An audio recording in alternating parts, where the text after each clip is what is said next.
Hello everyone, কি অবস্থা সবার? Welcome back to the channel. So আজকের ভিডিও হবে DEX নিয়ে. So what is DEX?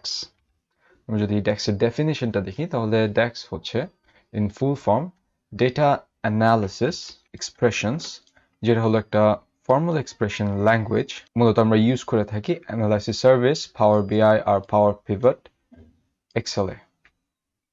So এটা হচ্ছে খুবই ইনক্রেডিবলি একটা পাওয়ারফুল ল্যাঙ্গুয়েজ অ্যান্ড এটা হচ্ছে এক্সেল বেসড ফর্মুলা থেকে মাচ মোর বেটার, স্কেলেবল আর এফেক্টিভ।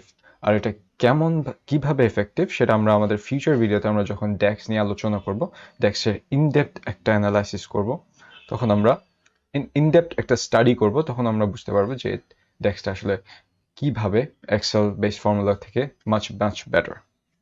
সো আমরা ডেক্স বোঝার জন্য আমরা ডেক্সের কিছু হাইলাইট জেনে নিব before we dive into the actual DEX language.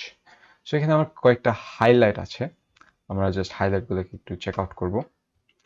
And so আমরা যদি হাইলাইটে দেখি তাহলে আমরা ডেক্স ইউজ করি to create advanced analysis by writing relatively straightforward code. আমরা straightforward code লিখেই কিন্তু আমরা অ্যাডভান্স অ্যানালাইসিস করতে পারবো ডেক্সে কম্পেয়ার টু এক্সেলের যেসব ফর্মুলা আছে যেখানে খুবই অনেকগুলো ভি লুকআপ, পিভট টেবিল, তারপর হাবিজাবি যে সব কিছু ইউজ করতে হয় সেগুলো আমাদের ডেক্সে ইউজ করা লাগবে না, আমরা স্ট্রেট ফরওয়ার্ড কোড ইউজ করে সেটা আমরা এখানে অ্যাচিভ করতে পারবো।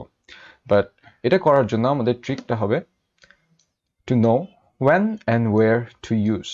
আমরা অ্যাডভান্স অ্যানালাইসিস লিখবো, বাট আমাদের সেটা কোথায় এবং কখন সেটা ইউজ করতে হবে সেটা আমাদের জানা দরকার। সো আমরা এইসব সিচুয়েশন নিয়েও আমরা কিন্তু ডিসকাশন করব আমাদের এই প্লে লিস্টে। And DAX engine is extremely fast and powerful. So আমরা এই ফাস্ট অ্যান্ড পাওয়ারফুল বলতে আমরা আসলে বোঝাই যে আমরা জাস্ট একটা ফর্মুলা ইউজ করে কিন্তু অনেক কিছু করতে পারবো ডেক্সে, যেটা আমাদের এক্সেলের ক্ষেত্রে কিন্তু পসিবল ছিল না, কারণ এক্সেলে অনেকগুলো ডেটার জন্য অনেকগুলো ফর্মুলা ইউজ করতে হয়। সো আমি যখন অনেকগুলো ফর্মুলা ইউজ করবো আমার কিন্তু অনেকগুলো এরর্স ফেস করতে হবে। সো এই ক্ষেত্রে হচ্ছে ডেক্স কিন্তু একটা একটা হেডস আপ সিচুয়েশনে পড়ে যায়, and which makes DEX extremely fast and powerful.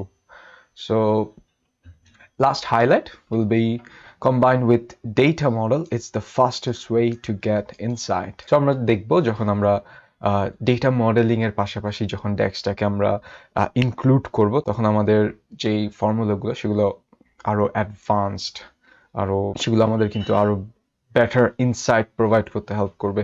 So আমরা ডেটা মডেলিং এর পার্টটাও কভার করব আমাদের এই ডেক্স প্লে লিস্টে। So let's move on. আমাদের এটা ছিল হচ্ছে আমাদের ডেক্সের হাইলাইট। নাও আমরা যদি ডেক্স শিখতে চাই তাহলে আমাদের কিছু কি কনসেপ্ট জানা লাগবে to make our DAX journey a bit more fruitful. So আমাদের এখানে কয়েকটা পয়েন্ট দেখতে পারতেছি আমরা, যেগুলো হলো কি কনসেপ্ট আমরা যদি ডেক্সটাকে মাস্টার করতে চাই। সো ফার্স্ট হচ্ছে আন্ডারস্ট্যান্ডিং কনটেক্সট। সো আমরা যখন ডেক্স নিয়ে ফর্মুলা ক্রিয়েট করব, এখানে আমরা অনেক ধরনের কনটেক্সট দেখব যেগুলোর উপর বেসিস করে আমাদের ভিজুয়ালাইজেশন বা আমাদের ডেটাগুলো ফিল্টার আউট বা আউটপুট হিসেবে আমাদের শো করে। সো এই ক্ষেত্রে কিন্তু সবসময় আমাদের ডেক্স ইঞ্জিনটা একটা কনটেক্সটের উপর কাজ করবে। কনটেক্সট বলতে আসলে হচ্ছে কোন এনভায়রনমেন্টে আমাদের ডেক্স ফর্মুলাগুলো কাজ করতেছে। সো আমাদের কনটেক্সটটা খুবই ভালোভাবে বোঝা লাগবে। দেন হলো আমাদের সিম্পল ফাংশনস, অ্যান্ড আমরা ওটাকে গ্র্যাজুয়ালি মুভ অন করতে করতে অ্যাডভান্স ফাংশনে যাব। সো সিম্পল ফাংশন বলতে আমাদের কয়েকটা সাম, অ্যাভারেজ এরকম কয়েকটা ফর্মুলা আছে এক্সেলের মতোই, but they are far much better. So আমরা হচ্ছে সিম্পল ফাংশনগুলো দেখবো, তারপর হচ্ছে আমরা অ্যাডভান্স ফাংশনগুলো কভার করব। তারপর হলো calculated columns and measures. Calculated columns নিয়ে আমরা একটা ছোট্ট ডিসকাশন করব, যেখানে হচ্ছে আমরা মডেলে আমাদের ডেটাগুলোর মধ্যে নিজস্ব কলাম ক্রিয়েট করব, আর সেটা আমরা মেজার্সের সাথে কম্পেয়ার করব। আর মেজার্সটা কি জন্য আমাদের ক্যালকুলেটেড কলামস থেকে এফেক্টিভ, বা কোন সিচুয়েশন আমরা ক্যালকুলেটেড কলামস ইউজ করব বা মেজার্স ইউজ করব, সেটাও কিন্তু আমাদের জানা দরকার যদি আমরা ডেক্স মাস্টার করতে চাই। And lastly calculated function, the most used formula in DAX. আমরা যদি ফিউচারে যখন আমরা ডেক্স নিয়ে কাজ করবো, আমরা দেখবো অনেকগুলো প্রায় 80% অফ দ্য ফর্মুলাতে কিন্তু এই ক্যালকুলেট ফাংশনটা থাকবে, অ্যান্ড এই ক্যালকুলেট ফাংশনটা ইউজ করে আমরা বিভিন্ন কনট্যাক্টস, আমাদের ফাংশনস, আমাদের ডেটাগুলোকে খুবই ইজিলি ম্যানিপুলেট করতে পারি। So which makes DAX very very powerful. So আমরা হচ্ছে ক্যালকুলেট ফাংশনটা নিয়েও অনেক ডিপ ডাইভ করব। সো এগুলো হচ্ছে আমাদের কি কনসেপ্ট ফর লার্নিং ড্যাক্স। আমরা হচ্ছে সামনে ড্যাক্স নিয়ে একটা ডিপ ডাইভ প্লেলিস্টে আগাতে যাচ্ছি। So I hope this video on DAX introduction was helpful.